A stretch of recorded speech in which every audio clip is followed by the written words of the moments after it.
ทีมใส่ PowerPoint แล้วมั้งพร้อมยังหรือว่าต้องการเวลาพิมพ์จากกระดาษลงคอมอีกสัก10 นาทีมันจะได้ง่ายไงพรีเซนต์ตุ๊บๆเลยหรือว่าจะเอาเฟรมชาร์ตง่ายกว่าเอางั้นนะพร้อมแล้วกลุ่มนู้นฟลิปชาร์ตพร้อมไหมข้างหลังเขาบอกพร้อมฝาก็แหม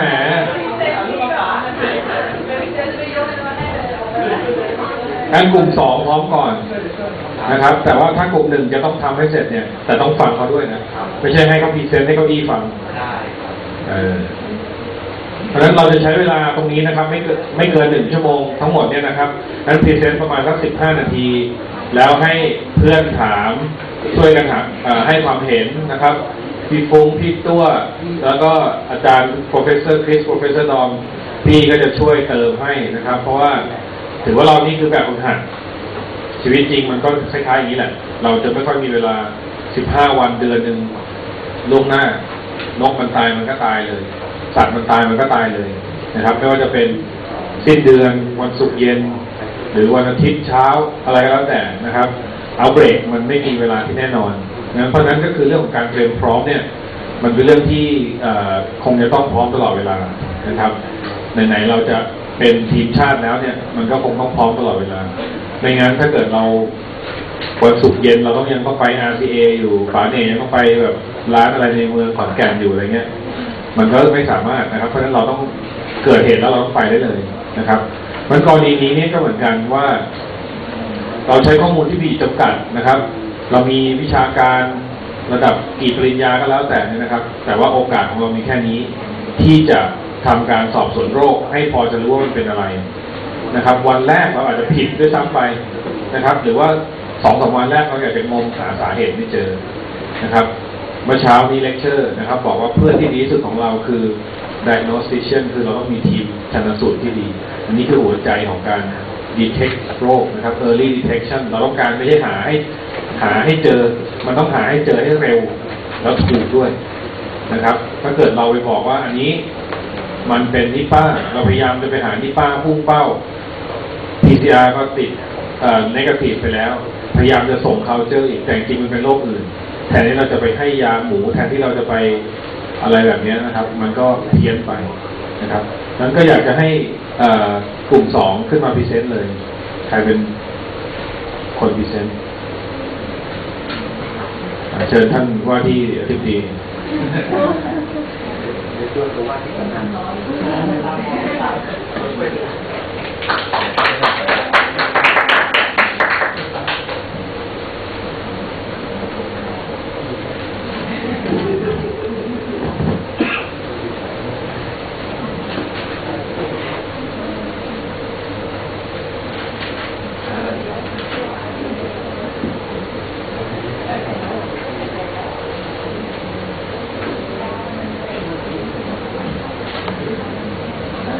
ครับสำหรับกลุ่ม2ก็ตอนแรกก็เริ่มจากการรีวิวข้อมูลนะครับที่หมอบริพัตรให้มานะครับก็คือว่ามีการป่วยของสุกรที่จังหวัดชลบุรีใช่ไหมครับแล้วก็ป่วยในทุกอายุเลยก็คืออาการป่วยของสุกรก็คือมีไข้มีอาการทางระบบทางเดินหายใจมีอาการทางระบบประสาทแล้วก็มีการแพ้ด้วยมีการไอ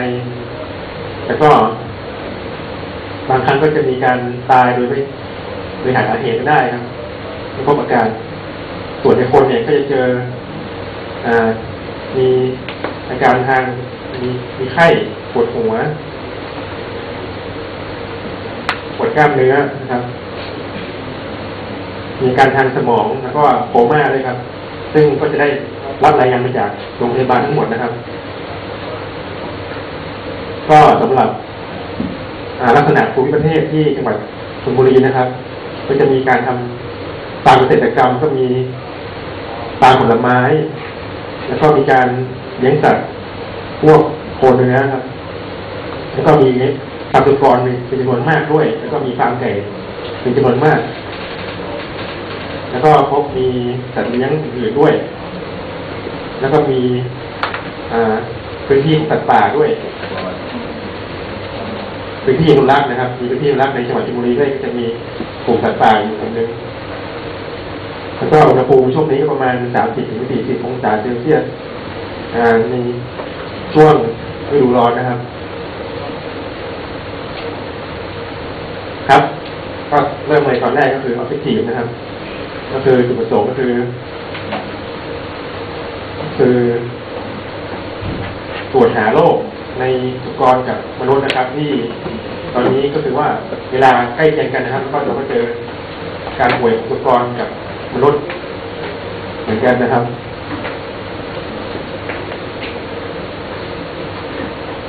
แล้วก็หาความสัมพันธ์ระหว่าง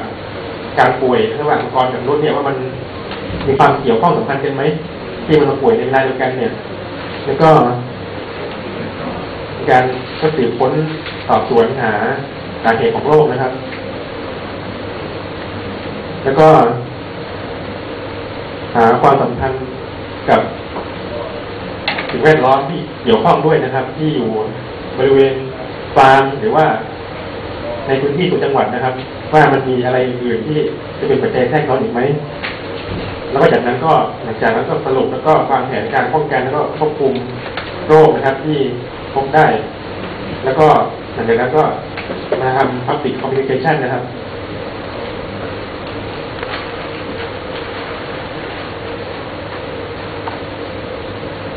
ครับตอนแรกก็วางแผนวางทีม investigate นะครับก็คือจัดทีมกันก็มีสัตวแพทย์ตอนแรกเลยก็เป็นปศุสัตว์นะครับแล้วก็มีการสอบถามสัตวแพทย์ประจำฟาร์มสุกรด้วยนะครับแล้วก็มีทีมของแพทย์ที่หรือว่าแพทย์สาธารณสุขนะครับที่อยู่ในจังหวัดนั้นแล้วก็ทีมสืบสวนโรคระบาดของคนด้วยนะครับแล้วก็ส่วนทางด้านผู้เกี่ยวข้องเนี่ยทั้งเกี่ยวกับด้านสังคมเศรษฐกิจแล้วก็นักบริหารผู้วางนโยบายต่างๆด้วยนะครับแล้วก็ในส่วนของสัตวแพทย์อีกอันหนึ่งก็คือว่าส่วน Wildlife Vet นะครับก็คือมีเกี่ยวกับจากกรมอุทยานนะครับก็มีพวกนักชีววิทยากับอีโคโลจิสต์นะครับก็ตอนแรกก็เข้ามาอันนี้ก็วางแผนเบื้องแรกก่อนที่เป็นทีมที่จะอินเวสติเกตนะครับก็โคซิเดอร์นะครับก็เริ่มจากเคสดิวิชั่นนะครับก็คือว่าจะแบ่งเป็น2ฝั่งนะครับก็จะมีฝั่งมนุษย์นะครับก็จะใช้อาการทั้งหมดที่กล่าวมาเมื่อกี้นะครับเป็น case definition โดยใช้อาการที่พบในคลินิกหรือในโรงพยาบาลเนี่ยเป็นฐานแล้วก็ใช้ hotspot ใช้จุดที่ว่าเกิดการระบาดเนี่ยเป็นสำหรับเป็นตัวกำหนดด้วยนะครับงงไหมครับ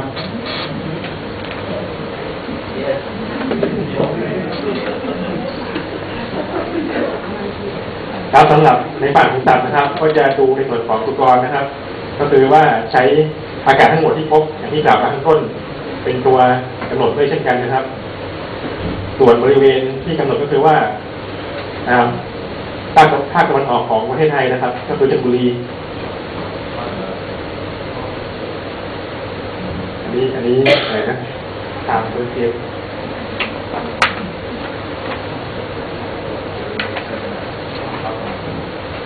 เคสที่เราจะเข้ามาตรวจก็ที่เราคุยกันคือเราจะเริ่มจากเคสที่เราพบเป็นครั้งแรกหลังจากนั้นก็เราจะต้องคุยเข้ามาในการสอบสวน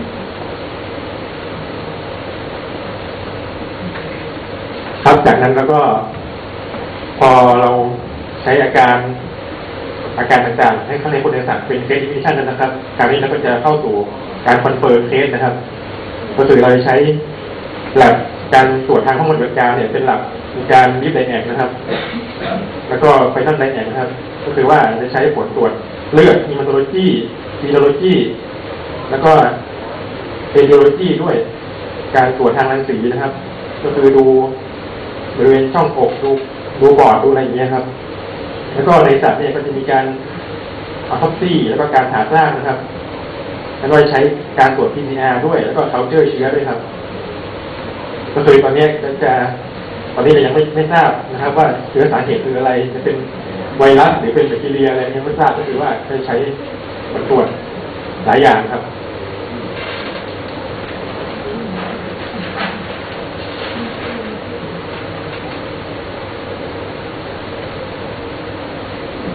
สำหรับขั้นต่อไปนะครับก็จะกำหนดข้อ3คือ epidemic level นะครับขั้นแรกเราจะต้องหาเบสไลน์ก่อนนะครับก็ตอนนี้ในที่สมมติสถานการณ์เนี่ยคือว่ายังไม่มีปรากฏในประเทศไทยใช่ไหมครับเราใช้เบสไลน์เป็นต่างประเทศนะครับซึ่งเราก็สมมติกันเองว่าก็คือว่าสถานการณ์ว่าเนี่ยก่อนหน้าเราเนี่ยมีระบาดในมาเลเซียนะมีทั้งคนแล้วก็ทั้งสุกรด้วยนะครับก็คือว่ามีการอะไรนะสุกรเนี่ยป่วยก็เสียชีวิตไม่ทราบสาเหตุนะครับแล้วก็คนด้วยก็มีการป่วยด้วยก็จะมีคลินิคข้อตายเหมือนกันนะครับที่เราเพิ่งเจอในชลบุรีนะครับส่วนในสัตว์ป่าที่ในมาเลเซียเนี่ยนี่ยังไม่มีรีพอร์ตไม่มีรายงานนะครับขั้นต่อไปคือ case finding นะครับแล้วก็จะเราใช้หลายวิธีในการหาข้อมูลเพิ่มเติมนะครับก็คือว่าทำ questionnaire นะครับทำแบบสอบถามแล้วก็ไปดูในส่วนของรายงานที่พบในที่ว่าเข้ามาในโรงพยาบาลนะครับแล้วก็รายงานที่ในฟาร์มนะครับแล้วก็ไปสัมภาษณ์ ส่วนของฟาร์มด้วยอย่างเช่นว่าถ้าเราต้องการข้อมูลเพิ่มเติมครับเช่นเร็วเนี่ยมีการขยายพื้นที่ฟาร์มหรือเปล่ามีการให้วัคซีนกับมีการป้องกันโรคอะไรบ้างนะครับซึ่งจะเป็นข้อมูลเพิ่มเติมนอกเหนือจากแต่สอบถามนะครับแล้วก็เราก็จะทำการ sample collection ด้วยจากนั้นนะครับแล้วก็จะเข้าสู่ขั้นตอนของ descriptive epidemiology นะครับก็คือว่าทำ curve ทำ mapping พื้นที่ที่เกี่ยวข้องนะครับ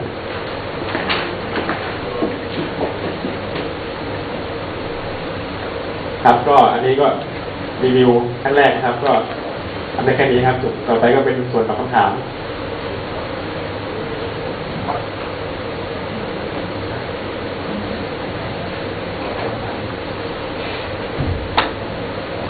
5 นาทีหมดเวลา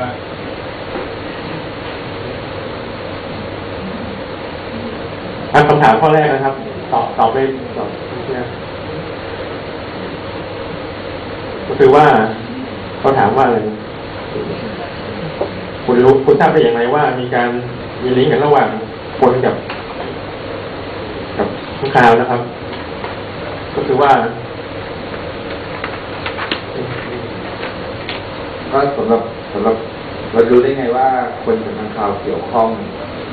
งไหมโรคนี้เกี่ยวข้องกันไหมก็คือต้องดูว่าเคสที่เราพบในคนนะครับ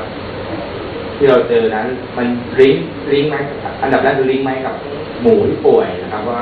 สมมติว่าเคสนั้นมาจากเป็นพิกฟาร์มเวิร์กเกอร์แล้วก็เป็นหมูในฟาร์มนั้นก็ป่วยเป็นในช่วงเวลาที่ไล่เรียกกันหรือว่าคิดว่าน่าจะมีความสัมพันธ์กันคงจะต้องไปอินเวสติเกตในฟาร์มนั้นดูครับว่าสิ่งแวดล้อมในฟาร์มมันเป็นยังไงการเลี้ยงหมูเป็นยังไงสุขลักษณะต่างๆแล้วก็รวมถึงรอบๆบริเวณฟาร์มนั้นเป็นยังไงแล้วก็มีการเปลี่ยนแปลงทางกายภาพหรือทางชีวภาพอย่างไรบ้างเช่น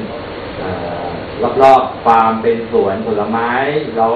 สมมติว่าช่วงนั้นเป็นช่วงที่ต้นผลไม้มันออกดอกมีลูกเนี่ยครับก็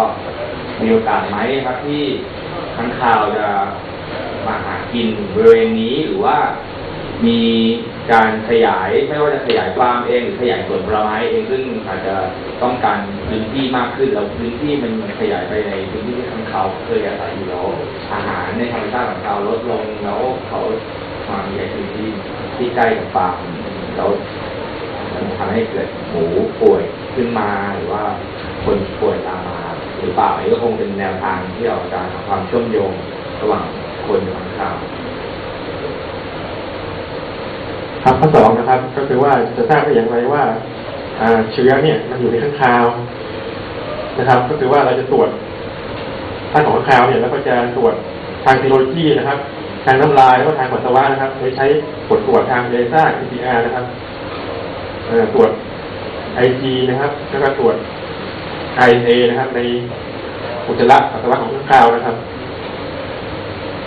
ส่วนข้อ3นะครับ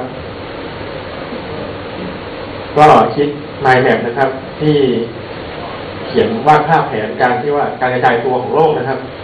จากข้างคาวไปสู่สัตว์หรือคนนะครับก็คือว่า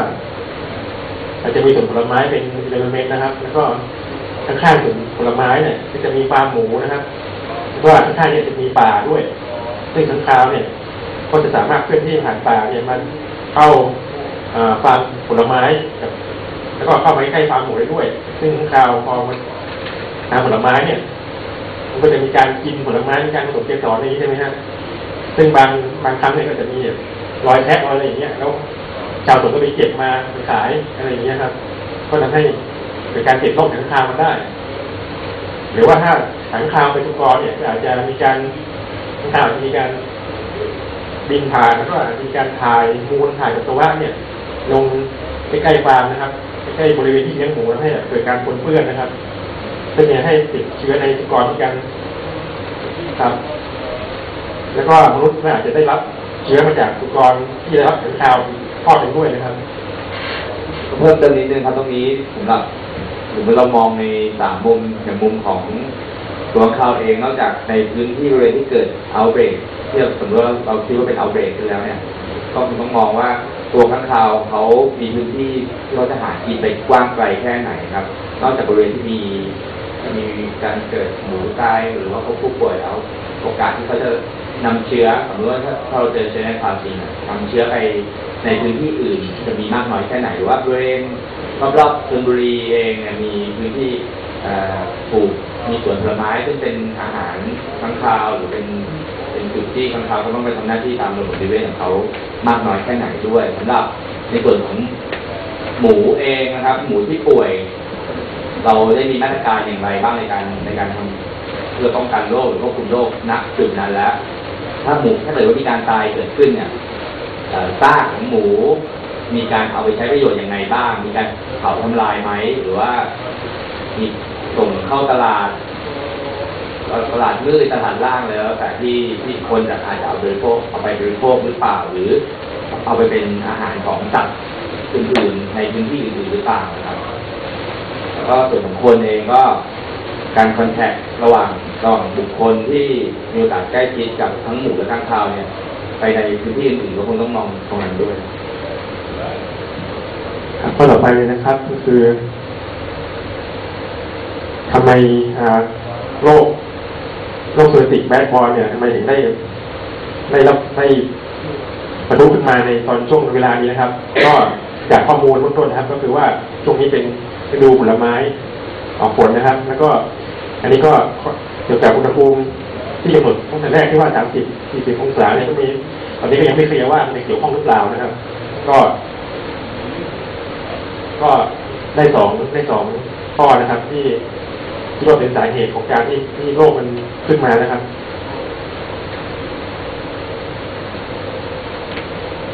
มาตรการที่จะเป็นเรสปอนส์ไม่คุยกันไหมตอนนี้ก็คุยนะครับมีการหลังด้านหลังว่ามันก่อนเพราะว่าเดี๋ยวเราจะใช้เวลาให้คนเชื่อของใจที่เคยท่านเราว่าไปทั้งหมดไม่ได้ครับผมครับสำหรับโดยสรุปนะครับก็คือแรกเลยก็คือมีเคสเกิดขึ้นนะครับทั้งเคสสุกรเคสในคนนะครับก็คือว่าติดพร้อมกันตั้งแต่ระดับหมู่บ้านเลยนะครับตั้งแต่ระดับในที่พบโรคนะครับแล้วก็มีการประชุมกันระหว่างผู้ที่เกี่ยวข้องทั้งแต่คนในหมู่บ้านแล้วก็เป็นถึงระดับผู้บริหารเลยนะครับ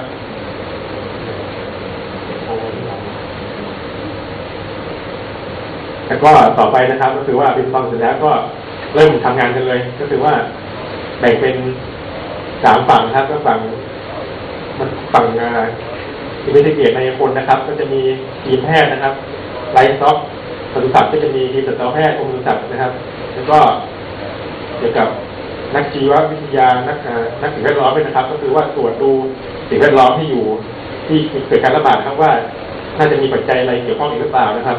ซึ่งจะต้องทำอย่างเร่งด่วนนะครับแล้วก็รีบวางคอนโทรลโปรแกรมเลยเพื่อไม่ให้โรคระบาดไปมากกว่านี้ครับเพื่อไม่ให้แบบขยายไปในคนอื่นด้วยต้องคือว่าก่อนที่จะทราบสาเหตุแท้จริงเนี่ยต้องแบบคอนโทรลทันทีเลยดีกว่าครับข้อสามนะครับก็คือว่าเมื่อได้สาเหตุหรือว่าพอจะเดาสาเหตุได้แล้วเนี่ยก็จะมีการวางแผนเกี่ยวกับการป้องกันแล้วก็การควบคุมโรคนะครับก็เริ่มตั้งแต่บริเวณที่เกิดเหตุเลยนะครับโลคอลฟาร์มนะครับแล้วก็ตลาดทั้งหลายที่ว่าตลาดขายอุปกรณ์แล้วก็บริเวณทำโซนนิ่งนะครับทำโซนนิ่งเหมือนกับให้หวัดนกนะครับแล้วก็อาจจะถ้าเราทราบว่าค้างคาวเนี่ยเป็นตัวมันสามารถบินไปได้ทั่วนะครับแล้วก็จะต้องแบบว่าวางมาตรการควบคุมพื้นที่เกี่ยวข้องมันบินไปได้ครับน่าจะไปที่สวนสัตว์ด้วยครับจากนั้นนะครับแล้วก็ขั้นตอนสุดท้ายคือ communication นะครับก็คือก็ให้ข้อมูลเกี่ยวกับให้ประชาชนนะครับแล้วก็ให้ข้อมูลไปหาทางรัฐบาลครับเพื่อวางนโยบายระดับชาตินะครับแล้วก็จากนั้นก็อาจจะไปวางไปสื่อสารให้กับต่างประเทศนะครับแล้วก็วางแผนกันว่าก็คือว่าข้อมูลนะครับครับผมวางข้อมูลมาตรการให้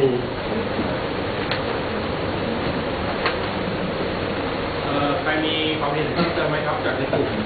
ได้ท่านคุณดีอะไรยังไม่ได้ครอบคลุมทุกประเด็น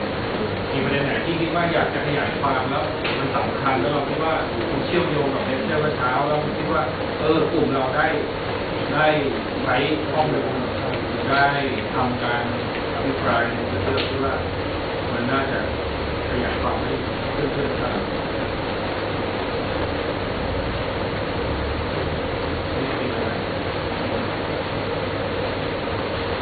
ถ้าในกรณีนี้หมายถึงว่าถ้าเกิดมีเวลาเพิ่มเติมอย่างข้อหนึ่งนะคะที่จะหาสาเหตุแน่ชัดว่าคนกับค้างคาวเนี่ยลิงก์กันหรือเปล่าก็คือทำการวิจัยเช่นเกี่ยวกับว่าผู้ป่วยเราจะใช้แฟกเตอร์อะไรบ้างก็อันนี้ก็เป็นข่าวแล้วก็มีอะไรเราถามต่อว่าจะบอกได้ไงว่าคนค้างคาวมันลิงก์หรือไม่จะต้องรอผลแลบไวรัสจากการส่งตัวอย่างคนเข้าไป PCR หรือจะต้องรอผลไวรัสจากหมูว่ามันเป็นโรคอะไรแล้วเอามาใช้เวลากี่วัน3 วัน5 วัน7 วัน15 วันแล้วค่อยเอามาคู่กันหรือมีอย่างอื่นที่พวกเราทำได้ที่จะตามหา suspect ว่าตัวลิงก์มันคืออะไรมีใครมีออกแบบ questionnaire อย่างกรณีนี้เราทำไมถึงพุ่งเป้าไปที่ค้างคาวทำไมเราถึงอยู่ดีๆไปพุ่งเป้าไปที่ค้างคาวหรือว่าใน PVL มันมีลูกค้างคาวหรือเราคิดว่าใจเรามันถูกบีบให้คิดไปในเชิงของนิป้ามีคนคิดว่ามันเป็นอย่างอื่นได้ไหมค้างคาวอาจจะเป็นตัวหลอกก็ได้มันอาจจะเป็นสวายฟีเวอร์ในหมูแล้วมันเป็นโรคอะไรก็ไม่รู้ในคนซึ่งมันอาจจะไม่ลิงก์กันเลยก็ได้เรารอ15 วันเพื่อพรูฟว่าลิงก์ที่เราสงสัยมันไม่ใช่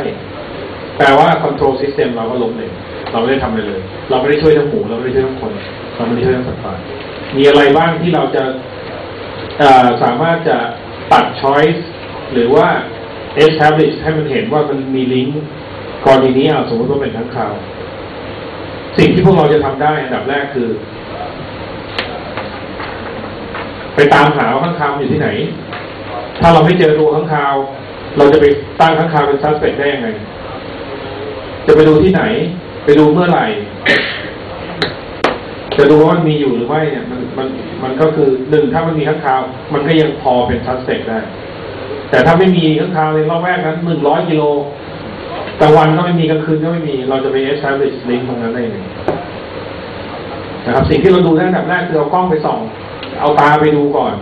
ว่าในสวนผลไม้หรือในต้นไม้ที่มันมี roosting site หรือเปล่าหรือมันเป็น feeding area หรือไม่กลางคืนมันมา pollinate เกสรหรือเปล่าถ้าเราจะ suspect ค้างคาว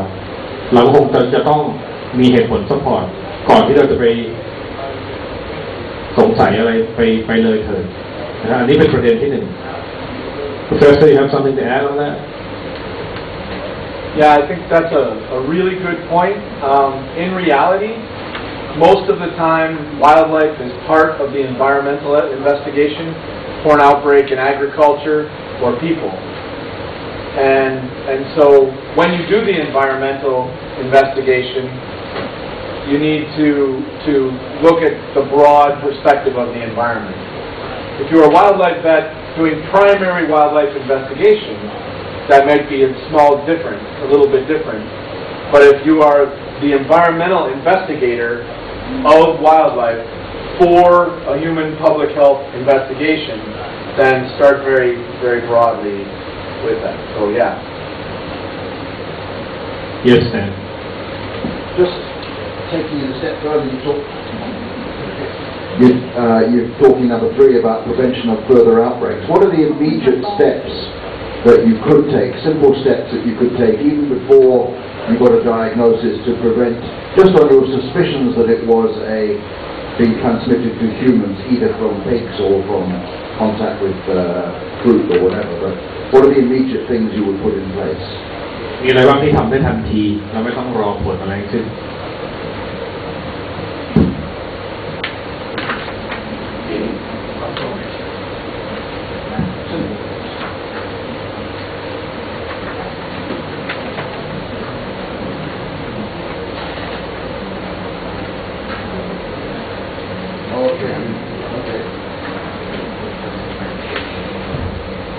ก็ตามนี้ครับก็คือโซนนิ่งก็คือว่าจำกัดเขตการระบาดของโรคเลยนะครับเหมือนกับไข้หวัดนกนะครับแล้วก็จำกัดการเคลื่อนที่ของอุปกรณ์นะครับก็คือการจำหน่ายการจ่ายแจกอย่างนี้ครับก็คือจำกัดเลยแล้วก็การตั้งศูนย์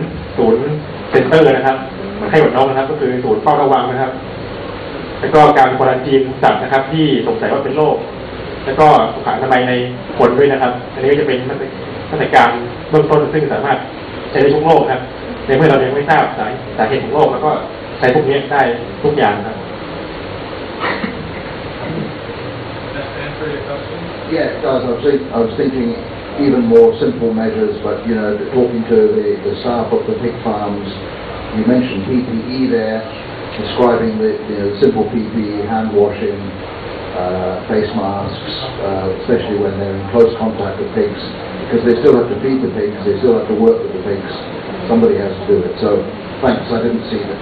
you'd already put that on your chart. So.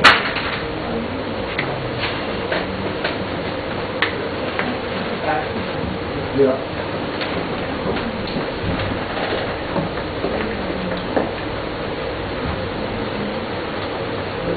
A couple things. One, I don't think anybody commented or noticed the fact that with what you were presented with, Warpath talked about that, and then he gave you a scenario, and then he asked you about that, but nowhere in the scenario are that's even mentioned. And still, everybody was very biased into thinking, we talked about NISA, we've been presented, we know that that's your problem, but as Warpath, I think, explained, there wasn't even any discussion about confirming that bats are even present in this area. So I think that's something that you always have to think about in any scenario where you're investigating things. It's not to let your biases and things that you may already know to prevent you from looking at things very effectively. I think, can you go back to the start? I think one other thing too that I think is kind of very important here, and it may have been discussed and kind of lost in some of the translation, is I think we all have to remember that you're veterinarian. There's a lot more information that you can get from this scenario without reflexively saying we need to collect samples and send them to the lab and wait for a diagnosis. So in a scenario like this, if you still have what you were presented with, there are both live and dead pigs, nobody, I don't think you mentioned examining the live pig, just doing a good physical exam, looking at the symptoms, trying to figure out what other things are there. I don't think it was mentioned going through the differential diagnosis.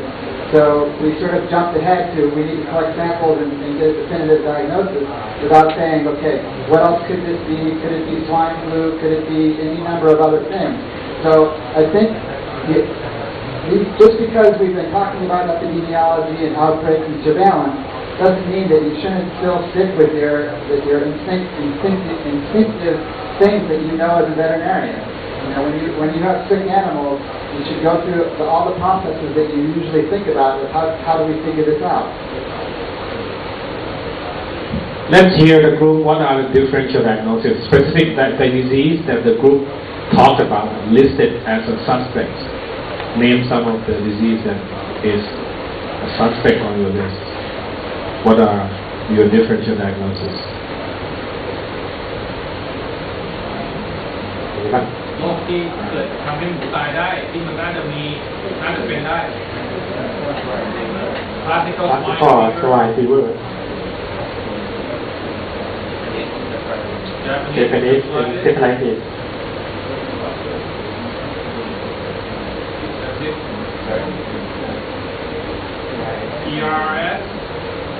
ERS anything else? Swine influenza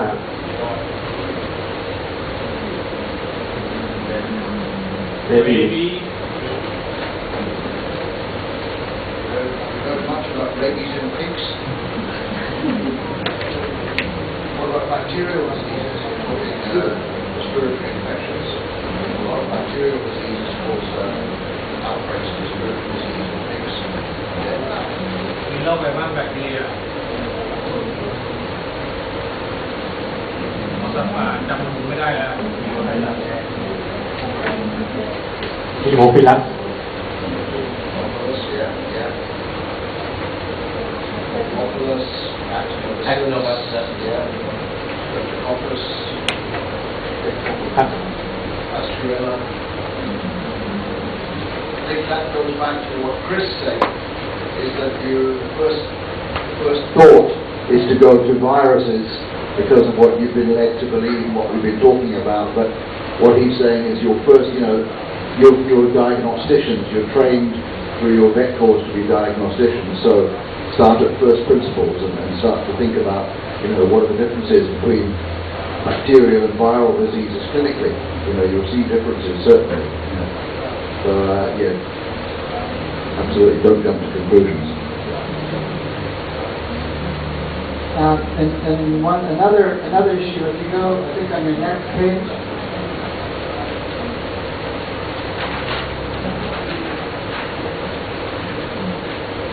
a couple things that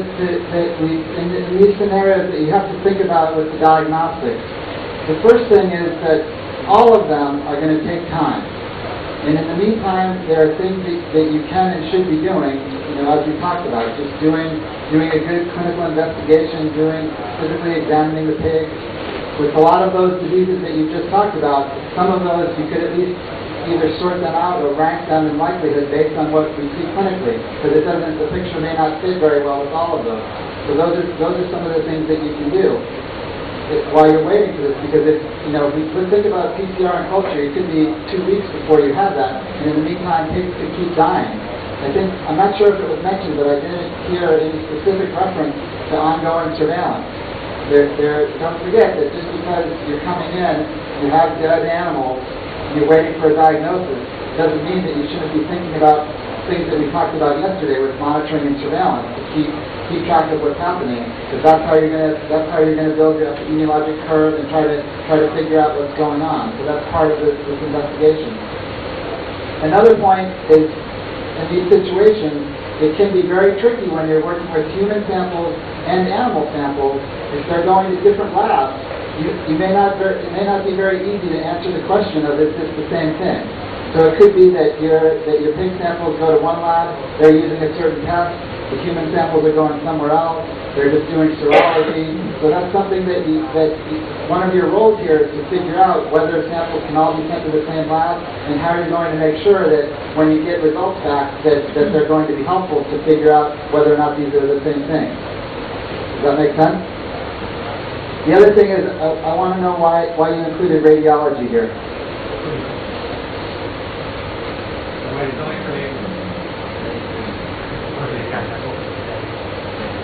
Radiology is for humans.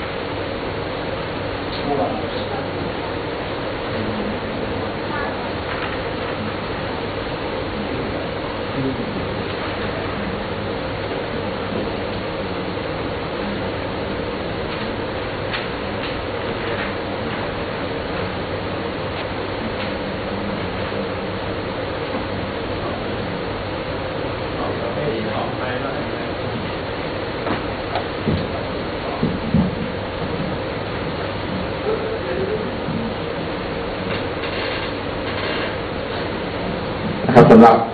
เรื่อง radiology ก็คงจะขึ้นเกี่ยวกับเคสที่เกิดขึ้นในคนเป็นหลักนะครับในกลุ่มอาการที่เราพบแล้วสังเกตว่าอาจจะมีอาการทางระบบทางเดินหายใจเกิดขึ้นซึ่งเราก็คงต้องไปได้แอบดูนะครับว่าอาการระบบทางเดินหายใจนั้นน่าจะเป็นโรคอะไรได้บ้างแล้วก็วิธีการวินิจฉัยโรคทางระบบทางเดินหายใจก็คงจะน่าจะเกี่ยวข้องกับการเอ็กซเรย์ทางเรดิโอกราฟด้วย For argument?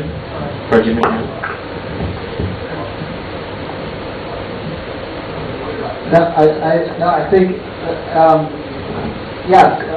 of course, the more you can do, the better picture you might have. But in these situations, I mean, this is a bit different because we're talking about probably commercial pig and human. But if this were a wildlife situation, imagine that you're going to go to your boss in DNP and say, I want to do PCR on 100 dead bats. That's going to cost $400 a piece. We want to do cultures on zoology. That's going to be $100. We want to do autopsies, those sort of things. So when you're thinking about this, it's very easy to say, oh, we want to do all of it. But you all know that if you've been a clinician either in practice or in a zoo or anywhere, it's going to be very limited. So an important part of this step is what I was talking about before, is figuring out what your differential diagnoses are so that you can figure out the quickest and least expensive way to try to shorten that list. Because hopefully you wouldn't have to do all of these to get to where you need to go. So it's important that you think about prioritizing that. And one more point, then I'll get off my soapbox. I think I agree with Borlat is that if you're to put the final picture together, and before we jump into studies, you're going to want to know, is this really something that's happening between the humans and the pigs? But at the same time, thinking about things like if you're unable to do any of these diagnostics, part of what I think Dominic talked about this morning is when you have a case definition, that can be something that changes. You can start off by simply saying initially, okay, a human case is anybody that's sick, anybody that has a respiratory infection in this situation, and you can examine that to figure out if there's any association. And then that might change once you have a diagnosis, and then you have, okay, a case definition is somebody who has respiratory signs, somebody that was sick during this period, and somebody that has a positive culture result or positive serology for Nipah, or whatever it is. But you shouldn't a lot of the epidemiology that happens in the field, and I think you guys know this from the FETP program, is that you have to be making these decisions and figuring out the risk factors and ways to act a long time before you may have a final laboratory diagnosis. So in many cases, that's why it's going to be important that you have a sort of usually we refer to it as a working case definition. So that can change, and hopefully as things proceed, that will become sharper and sharper, and you can narrow things down. But it could be that initially, you may go out, before you even have any diagnosis, and you may go out and look at the situation and say, okay, we surveyed all the sick people, and actually all of the ones that are sick have no contact with pigs, and all the people that are fine are the ones that have contact with pigs. And then right away, without doing any diagnosis, it's pretty certain that there are two different things happening. something is making the pig sick, something is making the human sick, and it's probably not the same thing. And you can figure that out almost right away by doing that sort of a study. Okay? Just very quickly, you've also got to keep in mind that the people may have infected the pigs. So you want to look at the time frame as well. If you find that people have been had influenza-like illness or some sort of respiratory illness several days prior to the pigs becoming ill, then you may have to build that into your scenario as well.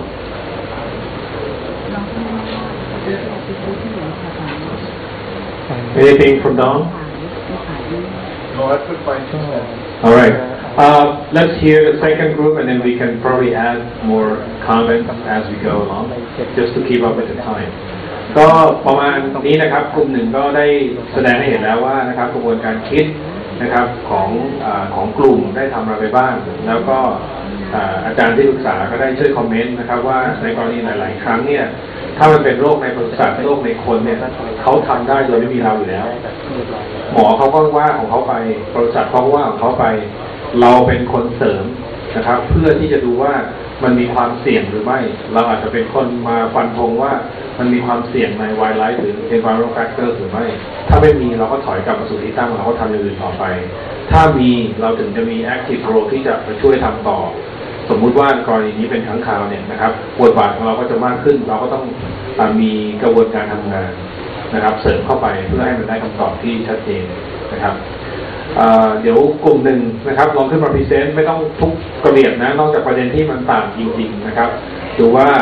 statement of problems เราเหมือนไหมลองดูว่าวัตถุประสงค์การทำงานเราเหมือนไหมนะครับแล้วดูว่าไอเดียกลุ่มเรามีอะไรที่มันแตกต่างและเจ๋งกว่านะครับเราดึงตรงนั้นออกมาพรีเซนต์แล้วเดี๋ยวเราสรุปในภาพรวมด้วยกันอีกทีนะครับ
ครับผมก็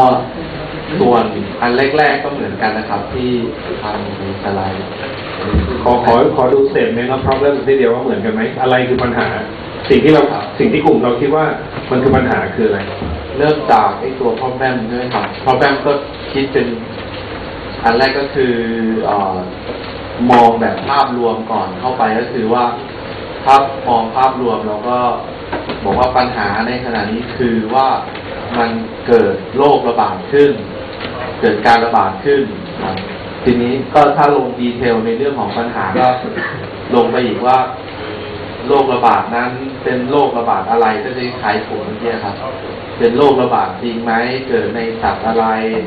แล้วเกิดในคนด้วยไหมแล้วโรคที่เกิดขึ้นในสัตว์แต่หลายๆสปีชีส์มีความเกี่ยวข้องกันไหมอะไรอย่างเงี้ยครับ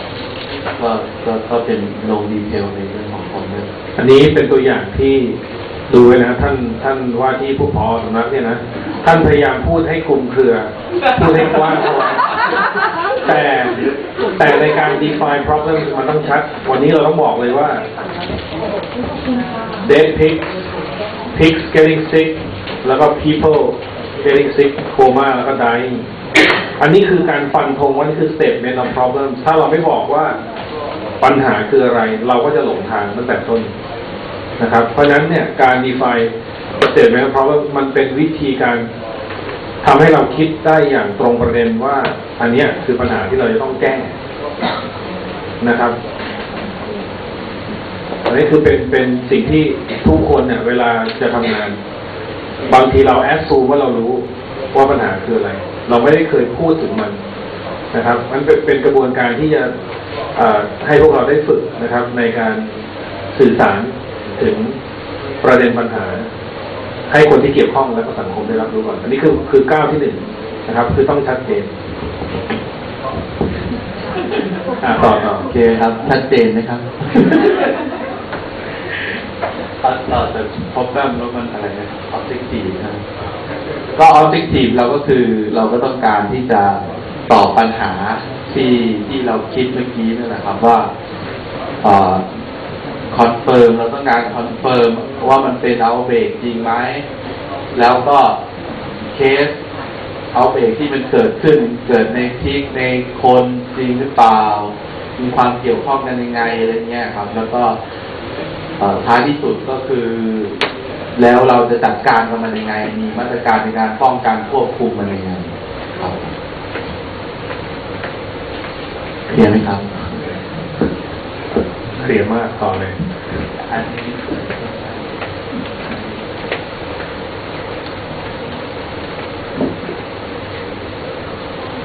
เอาเลยลุยไปเลยครับก็คือเราจะรู้ได้ไงว่าโรคมันโรคที่เกิดขึ้นเนี่ยครับมันเกิดจากมันเริ่มขึ้นจากที่ไหนก่อนนะครับจากในสัตว์ในคนหรือจากสัตว์ชนิดอะไรนะครับก็มันก็ต้องเกิดจากการตั้งสมมติฐานก่อนนะครับโดยการที่เราก็ต้องมีหลายหน่วยงานคุยกันก่อนนะครับทั้งหน่วยงานที่เกี่ยวกับคนเกี่ยวกับสัตว์เกี่ยวกับอะไรแล้วถึงจะมาตั้งสมมติฐานแล้วค่อยที่จะมาทดสอบสมมติฐานนั้นนะครับซึ่งเมื่อกี้ที่กลุ่มเมื่อกี้พรีเซนต์ไปแล้วมันก็คือเราก็หลงประเด็นคล้ายกันเราก็มาในแนวค้างคาวเหมือนกันซึ่งก็คงไม่ได้ลงดีเทลมากเพราะไม่งั้นเดี๋ยวก็จะเหมือนกลุ่มเมื่อกี้แล้วมันก็ผิดไปแล้ว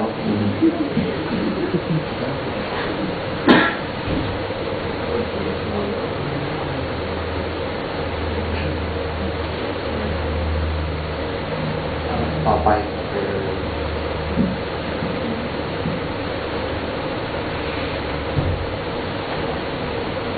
เหมือนอันนี้เหมือนกลุ่มที่แล้วครับส่วนไหนก็เหมือนครับเดี๋ยวพยายามจะดูว่าไหนที่มันไม่เหมือนนะครับก็ค่อยอธิบายเสริมเพิ่มมาโอเคครับผม ก็เหมือนกันจริงๆครับที่ก็หลงทางเรื่องทางข่าวเหมือนกันนะครับก็ส่วนในมาตรการในแต่ละเซกชันนะครับหน่วยงานย่อยมันก็คล้ายๆกันนะครับคือมันเป็นเรื่องสมมุตินะครับเราก็เลยสมมุติต่อขึ้นไปว่าถ้าเกิดว่าหน่วยงานนี้นะครับถ้าเกิดเจอเหตุการณ์แบบนี้ก็จะทำยังไงอะไรเงี้ยครับก็เป็นมาตรการควบคุมโรคทั่วไปนะครับเรื่องการห้ามเคลื่อนย้ายสัตว์เคลื่อนย้ายซากแล้วก็เราจะทำยังไงกับซากดีอะไรเงี้ยครับประกาศพื้นที่ที่เกิดโรคแล้วก็เพิ่มระหว่างที่ยังไม่รู้ผลแน่ชัดนะครับเราก็ต้องดูให้เขาเพิ่มให้แต่ละฟาร์มเพิ่มไบโอซิเคอริตี้ของฟาร์มตัวเองนะครับเพื่อที่จะกำจัดโรคหรือไม่ให้โรคอะไรเข้ามาไม่ให้เข้ามาในฟาร์มเราหรือไม่ให้ออกจากฟาร์มเราไปก่อนนอกนั้นก็เป็นเรื่องของการติดต่อประสานงานของหน่วยงานอื่นนะครับแล้วก็คอมมูนิเคชันนะครับถึงสถานการณ์ที่เกิดขึ้นเพื่อที่จะไม่ให้เกิดความสับสนนะครับให้ประชาชนเข้าใจในแต่ละสเตจสถานการณ์ที่เป็นจริงนะครับส่วนหน่วยงานสาธารณสุขนะครับก็จะเป็นการinvestigate โรคนะครับก็คือตั้งแต่รูปแบบที่คิดก็คล้ายๆกันนะครับการ ทำแบบสอบถามนะครับ การลงพื้นที่ไปเก็บข้อมูลนะครับ หาปัจจัยเสี่ยงนะครับ แล้วก็เหมือนการหน่วยงานอื่น communicate นะครับ คล้ายๆกันครับ อ่านดูแล้วคล้ายๆกัน แล้วหน้าที่ของทีมสัตว์ป่าจะต้องทำอะไร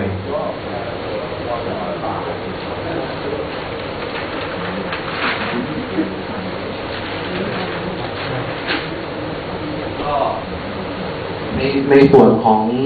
สัตว์ป่านะครับกรมอุทยานก็คิดว่าสมมุติว่าถ้ามันมีสมมติฐานว่า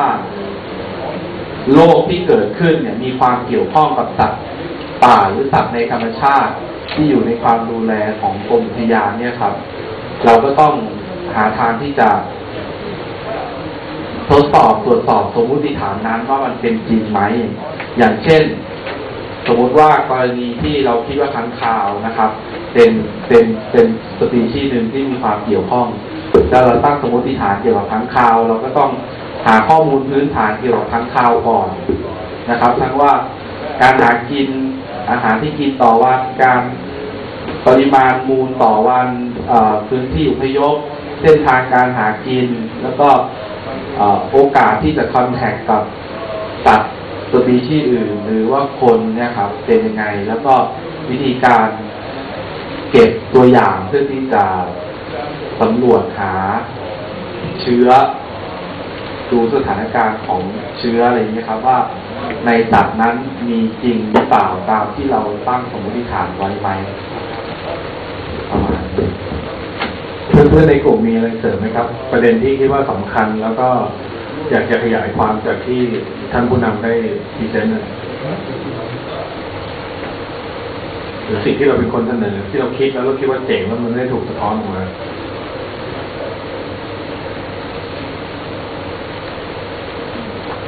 กลุ่มหนึ่งมีอะไรไหมที่คิดว่ากลุ่มสองทำไมคิดต่างจากเราหรือว่าเราทำไมคิดต่างจากเขามีอะไรที่คิดว่ากลุ่มนี้ยังคิดแบบไม่สมบูรณ์หรือว่ากลุ่มนี้ก็คิดไปก้าวหน้ากว่าเรายังคิดไม่ถึงเลย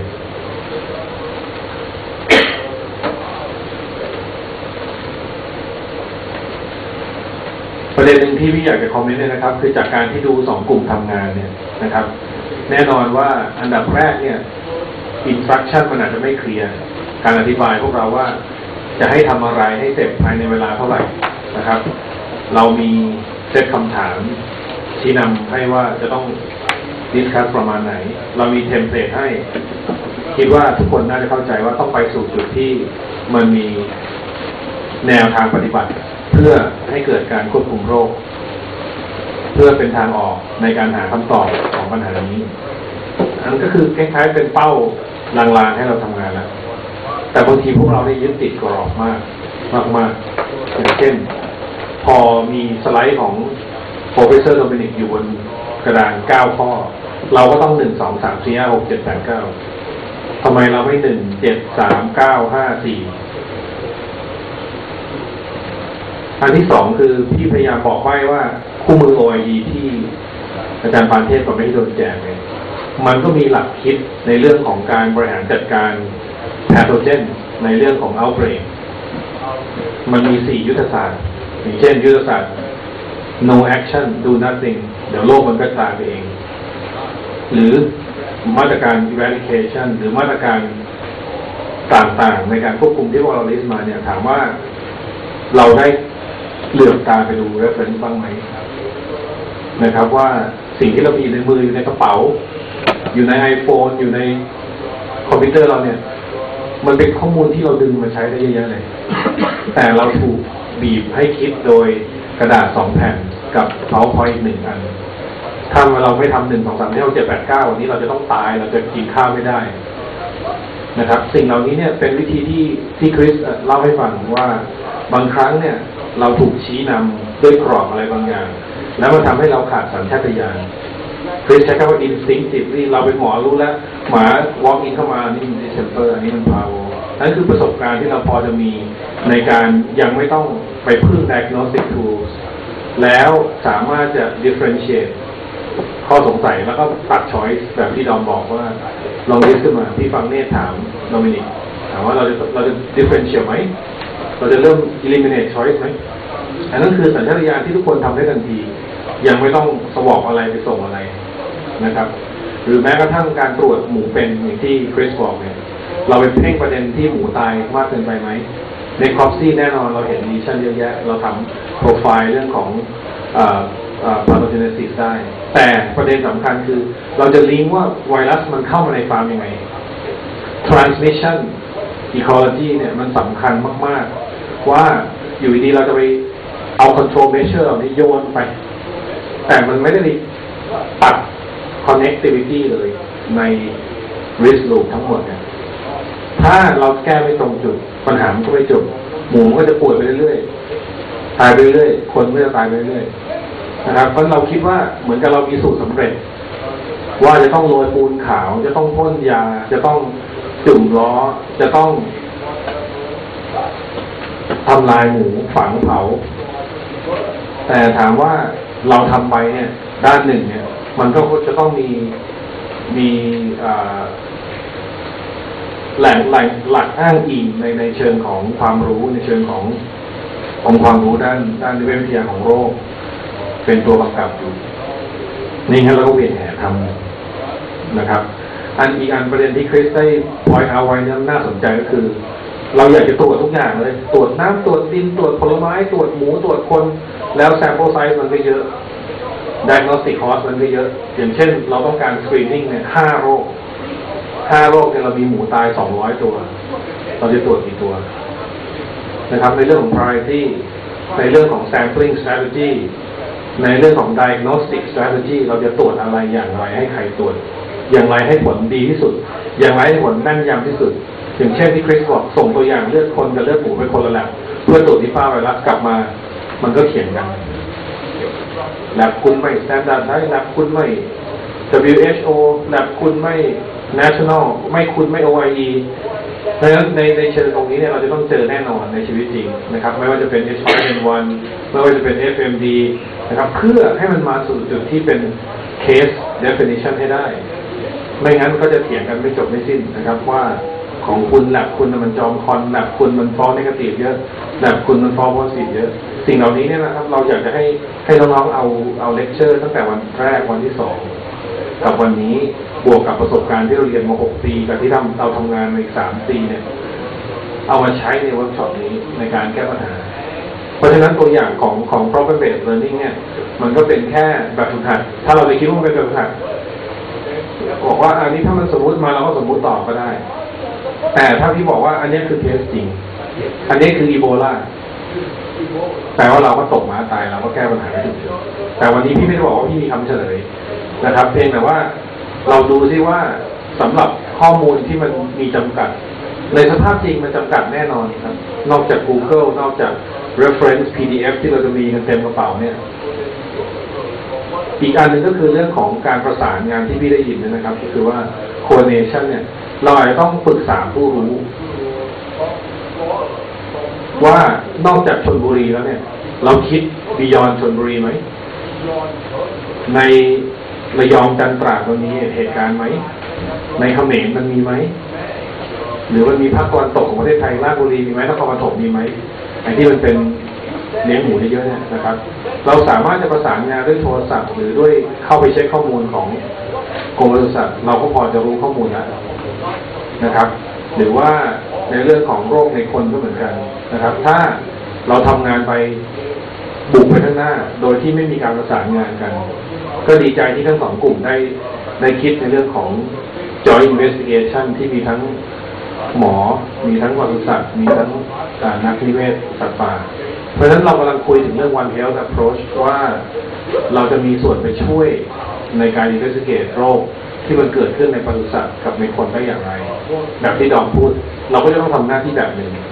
แต่ถ้าเราลงไปตู้มมันเป็น Wildlife Disease จริงๆที่อาจจะไม่ transmit ไปสู่คนหรือไม่ transmit ไปสู่ปศุสัตว์หรืออาจจะเป็น field back แบบที่สแตนบอกว่าจะติดมาจากคนสู่สัตว์ก็ได้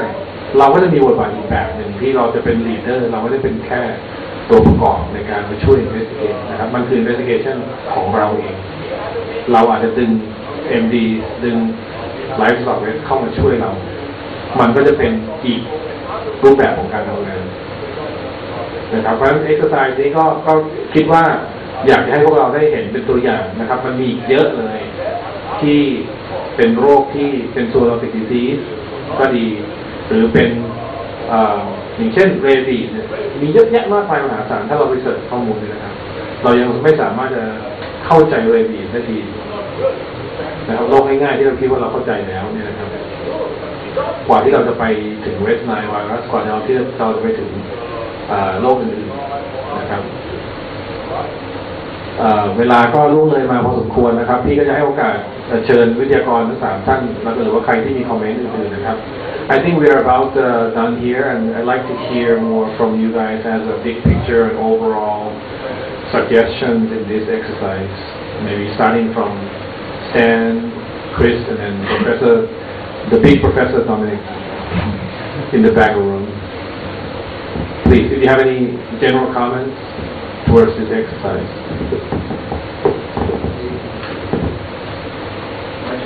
My general comments really stem from pretty much from the first group. It's not to say the second group didn't do just as well, but it was a lot easier to see the first group done from scratch.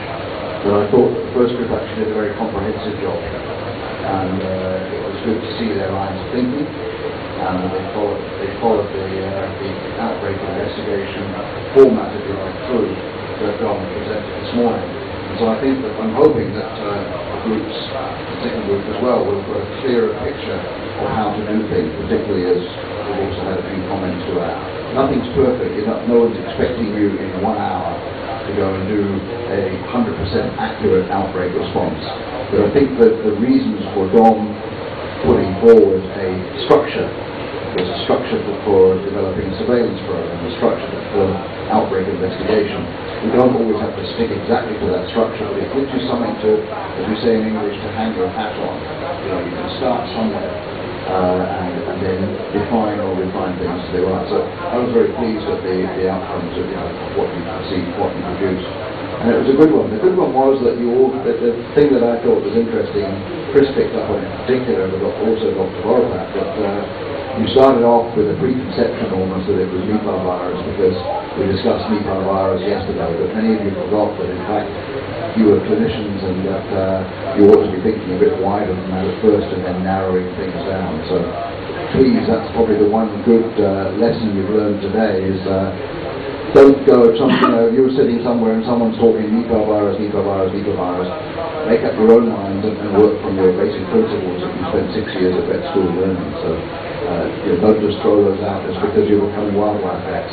You're vets first before you start to become wildlife vets. So, and we have, as vets, we're able or better able to follow different animal species through than doctors to a certain extent, or even doctors will agree that. So, the principles that you learn from cats and dogs and pigs and cattle, you can do for bats and wild pigs and bantings and elephants, etc. So it's just a question of mindset. So thanks very much for that. A couple things. One is, I think it's very important to recognize that in many if not most outbreaks that we're going to deal with, especially as wildlife veterinarians, you will probably not get a diagnosis during the whole period of the outbreak. Dom and I can tell you about examples from cases that have happened recently in Uganda that took many people involved, lots and lots of money spent, lots and lots of diagnoses done, and until the final answers did not come until very late, until after the outbreak was over. So one of the things that you should always remember in these situations is that you can't be relying on how you're going to manage the outbreak, how you're going to communicate, how you're going to make sure that things don't get worse, and how you're going to collect data in the meantime. You can't let that get delayed or not worry about those things while you wait for a diagnosis. Another point is hopefully in going through this exercise, everybody realized that these scenarios present many challenges. These are not simple these are not simple problems that we're all used to dealing with. That you presented with a problem, there's a simple answer, and you go on. Or even when you're a simple clinical case that you can usually either treat or not treat or find a resolution to. This is a very complicated situation. You have multiple stakeholders that are involved. You have to be very careful about communication. You have to make sure not to be too confident in things that you don't know, those sort of things. So if we had more time, I would have asked each of you, and maybe it's just something for you to think about, is going through this exercise, hopefully at some point you realize, like, wow, this is a very big challenge. How do we talk to the government? How do we talk to farmers? With the little bit of information that we know. Whatever it is, we should be able to have identified some very big challenges in this scenario. And just the last point I would make is it's very important as you're working through these things that you recognize where there are holes and where there are gaps. So you're going to be presented with some information, but it's always going to be incomplete.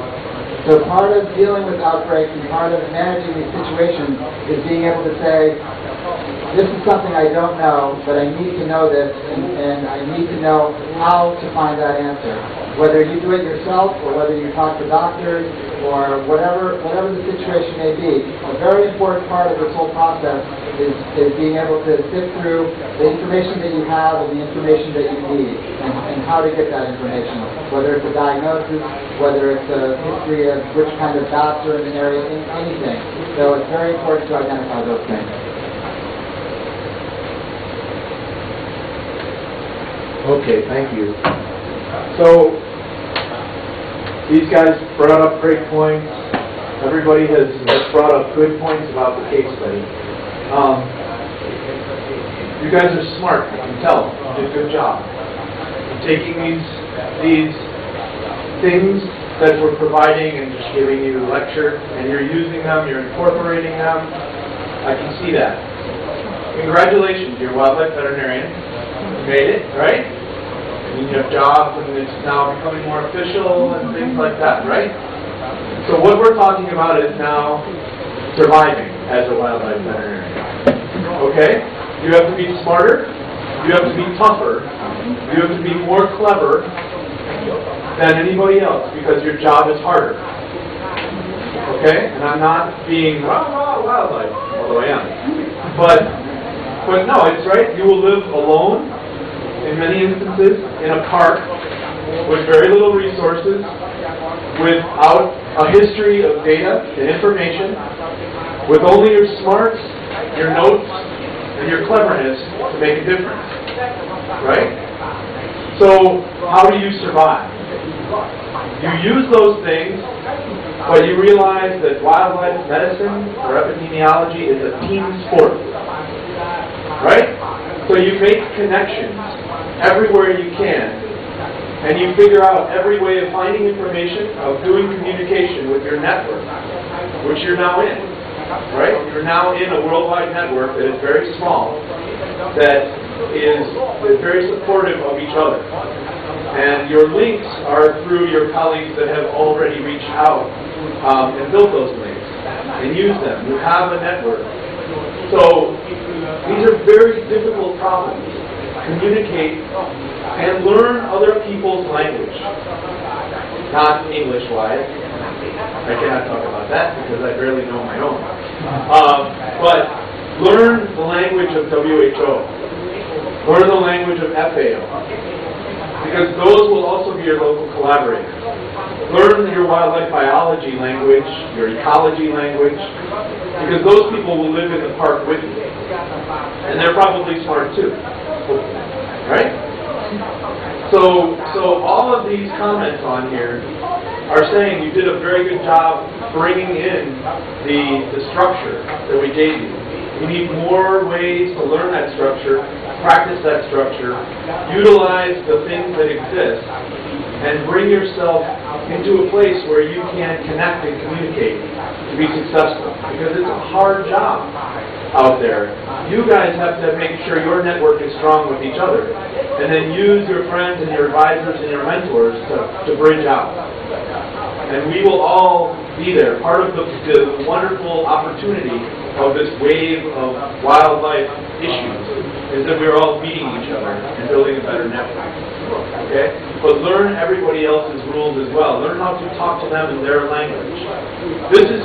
the WHO investigation language. You can speak that with them. You can work with them. Okay? That's why we're doing these things that we're doing these days. The surveillance language. You can work with them. Okay? So great job. And we want to focus on continuing to give you some skills and ways to start now, I think, without having much equipment, much money, much resources, much help. Right? What can you do now? Because all of us have been in your seat at one day and had to decide, how do we do something? How do we get out there and start helping and start doing work and prove that this is a good idea? So we want to switch to some talk about how to do that. Okay? So give yourself a hand for a good job. Sorry for the tough talk, but we have to go round once in a while. Okay? Thank you very much, Professor Travis. ก็เป็นประเด็นที่ดีนะครับว่าอันดับแรกก็คือเราต้องรู้ว่างานเรายากงานเราท้าทายคนอื่นนะครับเราต้องใช้สมองใช้ความฉลาดใช้ปฏิภาณไหวพริบนะครับเพราะว่าข้อมูลเราน้อยอุปกรณ์เราน้อยนะครับนั้นเราก็ต้องปรับตัวไปตามสถานการณ์แล้วก็ใช้เครือข่ายที่เรามีนะครับตัวอย่างแรกที่ทุกคนจะต้องกลับไปก็คือย้ายกันไป16ที่เนี่ยไปหาซะนอกจากอินเทอร์เน็ตแล้วเนี่ยเน็ตเวิร์คเครือข่ายที่เราจะได้ใช้ประโยชน์มาซัพพอร์ตงานเราคืออะไรบ้างทุกหน่วยงานมหาลัยนะครับแลบเอกชนโรงพยาบาล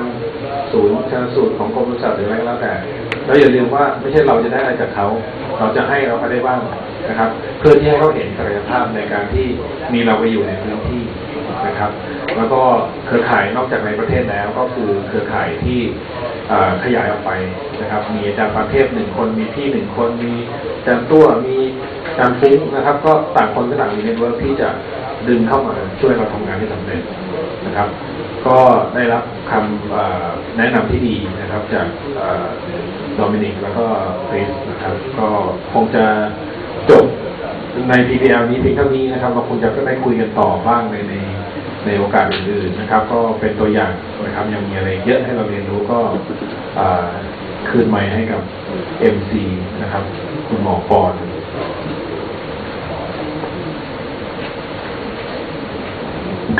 ขอบคุณค่ะพี่ตั้มก็เดี๋ยวคงไม่มีอะไรนะคะจะเป็นช่วงเวลาเบรกจะให้พี่ๆเบรกขอลดลงเหลือ10 นาทีแล้วกันนะคะเข้ามาอีก